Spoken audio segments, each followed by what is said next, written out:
It's like a birthday to Vince McMahon because Roman Reigns is the new Universal Champion. Vince McMahon's wet dream came true. Now many of you know that Roman Reigns won the Universal Championship on SummerSlam, but not a lot of you know what happened after SummerSlam, but I know. Roman Reigns took the Universal Championship, grabbed Vince McMahon by the arm, and you know what? This video speaks louder than anything I'm going to say.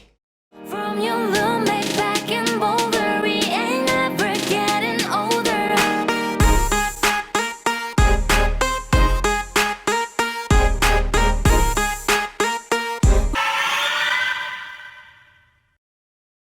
Welcome to the greatest show in wrestling history. Welcome to Greatness of Wrestling. How are you guys doing today? And this is a Monday Night Raw edition. And you know what? I used to think that every Monday Night Raw compliment is sarcastic, but I gotta say the last 2 weeks of Monday Night Raw were pretty okay. Does that make a lot of sense? Now, I don't think it's better than SmackDown, but it's kinda alright. I just wish it was a bit shorter. We ain't never getting older. Roman Reigns pretty much celebrated his Universal title win and said that I'm going to give rematches to people who deserved it but never got it. Example, Finn Balor, because he lost the Universal Championship just because he got injured. So technically he never lost the championship. We got an interference from Braun Strowman, who said that I'm going to cash in tonight. And Kurt Angle pretty much said that this match is going to happen in the main event of Monday Night Raw Universal Championship, Reigns, Finn Balor. So already a decent episode. When was the last time we got Universal Championship being defended on Monday Night Raw? Has to be like 2 years. Then we got a pretty cool match between Dean Ambrose and Dolph Ziggler. Not a big fan of Dolph Ziggler losing right now. Hopefully it's not gonna happen for a long time, because I still think that Dolph Ziggler and Drew McIntyre need to look strong. But I mean, Dean Ambrose returned to the WWE, he needs that victory. And we got a very cool catching dirty deeds or something mid-air. I don't know how that happened, but it was pretty cool. So Dean Ambrose defeated Dolph Ziggler in a pretty cool match. Triple H said that he is going to face The Undertaker in Australia's pay-per-view. Very good promo by Triple H. I wasn't really into this match, it just feels like two old people who don't have what it takes anymore going into a live event or something and facing each other. But now, that promo was something special. Triple H showed the end of an era image with Shawn Michaels and The Undertaker and said that this is a moment that none of them are going to forget. So hopefully it's going to be a decent match, because if it's just going to be two big megastars and a shitty match, it's gonna be a bit of a disappointment. We got Ronda Rousey's Women's Championship celebration with Stephanie McMahon, and Stephanie McMahon was like, I'm responsible for this. If it wasn't for me, she wouldn't be champion. I saw something in Ronda Rousey, and Ronda Rousey pretty much said, what are you doing? We faced at WrestleMania, you did this, and she pretty much destroyed Stephanie McMahon. In storyline, it doesn't make that much sense when you think about that. Stephanie could just fire her. I mean, she attacked a COO or whatever Stephanie McMahon is.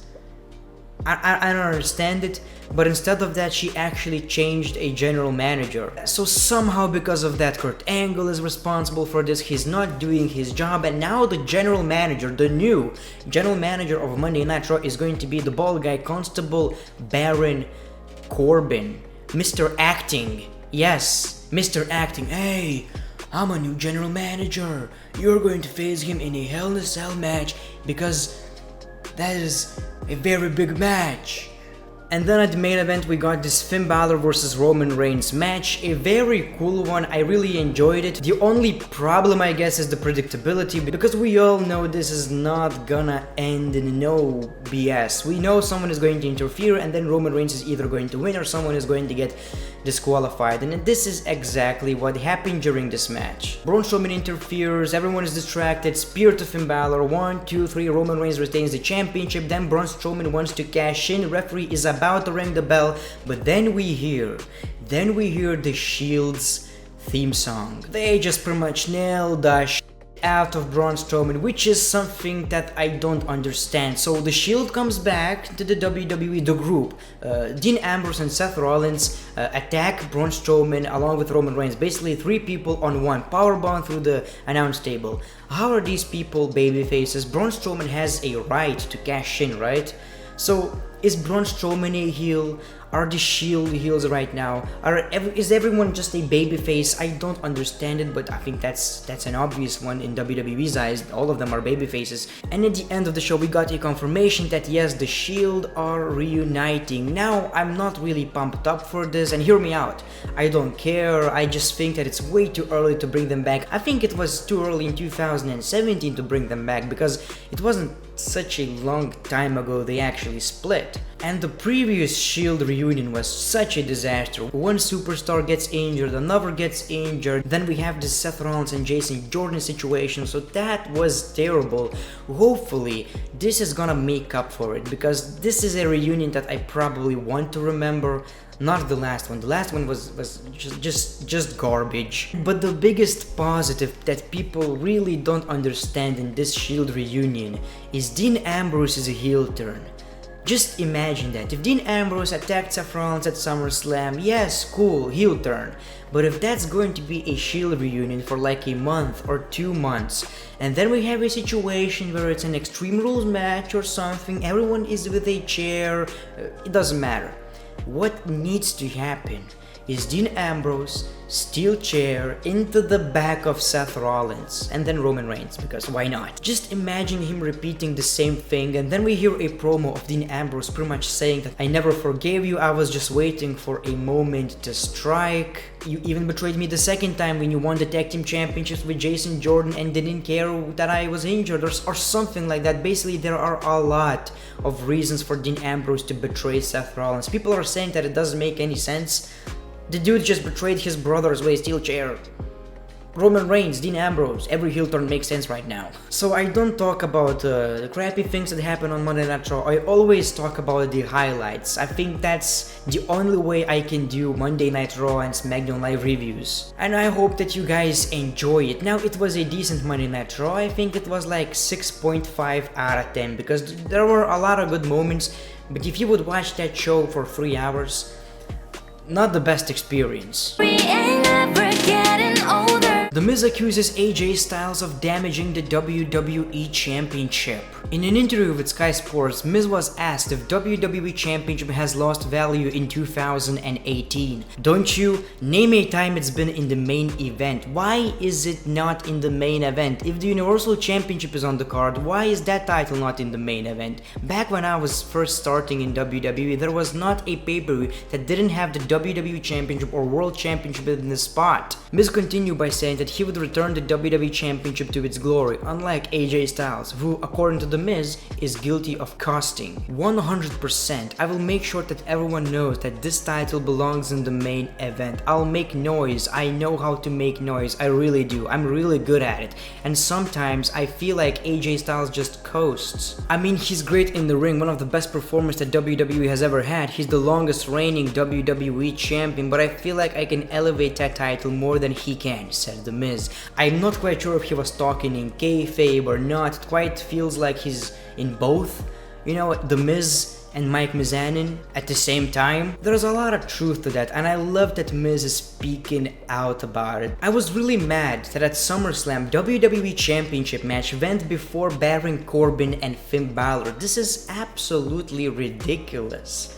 It's absolutely ridiculous. I can get behind the idea of Universal Championship main eventing every pay-per-view, but WWE Championship goes before that. I can get behind it. What I don't understand is when the WWE Championship is the only title being defended, Universal title is not defended, but it still doesn't main event the pay-per-view, even though the Universal Championship is not here.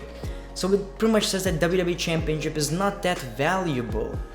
So it kinda sucks. It's really terrible, and I don't understand how WWE don't get it. When it comes to The Miz, I feel like he would be such a great WWE champion. The biggest thing that I like about The Miz with the championship, let's take a look at his Intercontinental Championship.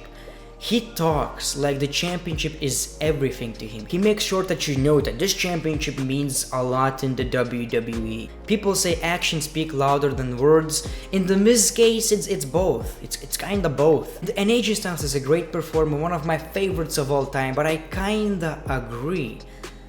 I don't know many good AJ Styles storylines as the WWE champion. The only decent one is against Samoa Joe. Some Shinsuke Nakamura rivalry was just absolute garbage. So I don't know what's happening.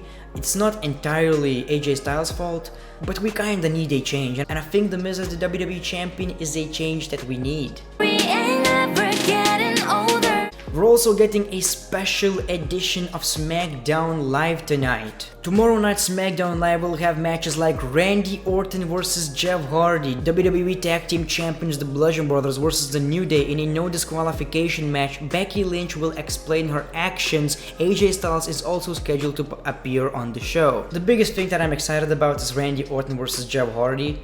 Like, definitely, I just want more promos from Randy right now because I don't really understand his act. So basically, on previous SmackDown Live, he was basically just watching Jeff Hardy in a very weird way, like he's searching for new writers to shake the hand. And on SummerSlam, he made his entrance, then he realized that there are new writers in the locker room, so he just turned around and got back into the locker room. I don't know what's happening. Huge fan of Randy, huge fan of his work right now. Want more promos. I love the mind games, but I kinda want a face-to-face promo segment or whatever between Randy Orton and Jeff Hardy, and I guess we're having a match today, but it doesn't seem like it's going to end in a normal finish. We're gonna have something happening, which is fine. We ain't never getting older. And that's kinda it for today's episode of Greatness of Wrestling. Let me know your thoughts about Monday Night Raw. Let me know your thoughts about special edition of SmackDown Live. Are you excited? Are you not? And let me know in the comments below. Do you think The Miz should be the new WWE champion and then continue his rivalry with Daniel Bryan for the title? Thank you for watching this video. If you want to support the channel, like, subscribe if you already didn't. The Great One, peace, love, and hugs. It's been a pleasure.